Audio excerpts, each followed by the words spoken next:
We are back on the RX8, this one, and we are replacing, or should I say adding, a different intake. So not the actual air filter itself, but there's a bit of this tubing, as you can see here. This is where the air filter draws its air through the front bumper, through the grille, and yeah, into this air filter, the main part. So basically what we've done is we've swapped it from that kind of tiny hole there, and we've got this large, I guess it's kind of like a full intake plenum, only in reverse. Obviously the air is going to go through the grille and then through these holes. So instead of having like one hole like we had, we've got lots of holes. Get lots of air in straight through here and straight into this area. Apparently it seems to work well with a standard air box, which is normally situated here, because you've not got the potential to get hot air drawn in from around the engine. So ideally what we would do is have this enclosed, have some sort of alley bracket, so a bracket made and then an alley sheet on the side and over the top, to allow for the cold air, or as close to ambient air, I guess, as possible to reach the air filter and not actually draw any air in from around the hot engine and exhaust manifold area. So yeah, hopefully this will give us maybe a little bit more power, maybe a little bit more response and stuff, but we'll have to see. It's worth a try anyway. So here is a comparison of the old intake. This is exactly how it was sat, well, almost exactly.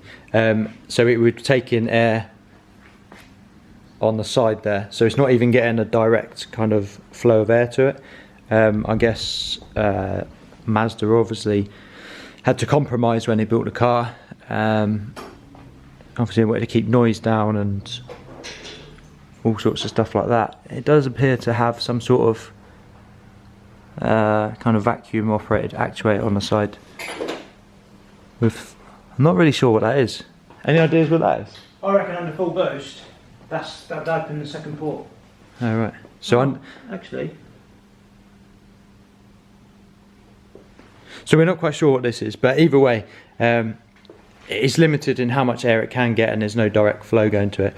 So obviously looking down to this bit, the air's going to come straight through the grille, straight through there.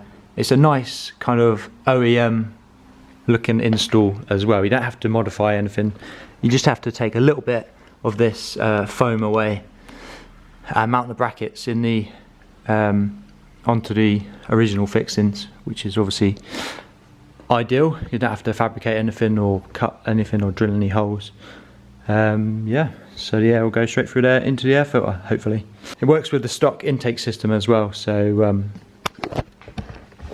I guess you can fit it onto your stock RX8 and still gain you know, added performance and cold air going in, which is always good. It comes with a nice little instruction booklet,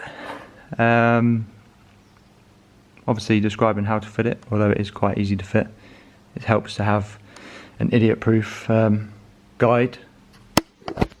And if you are interested in buying that intake, it's from Racing Beat, which is a company that specialises in Mazda products, RX7 and RX8, MX5, or possibly MX5 as well.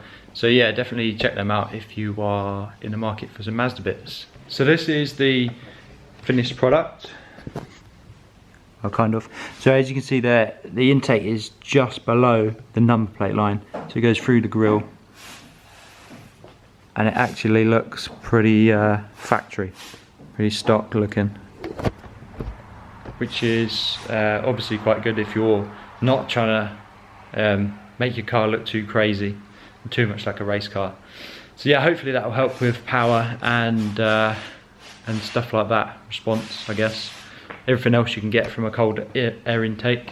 One other thing we've done today is completely hidden the tying coilovers with these Velcro neoprene shock covers. So we've greased the threads on the coilovers inside, and then we've added these with additional of cable tie top, cable tie bottom.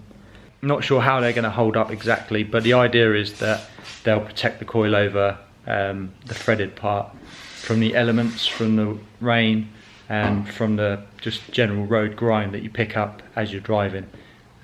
So hopefully they'll do their job. I don't know if they're going to last.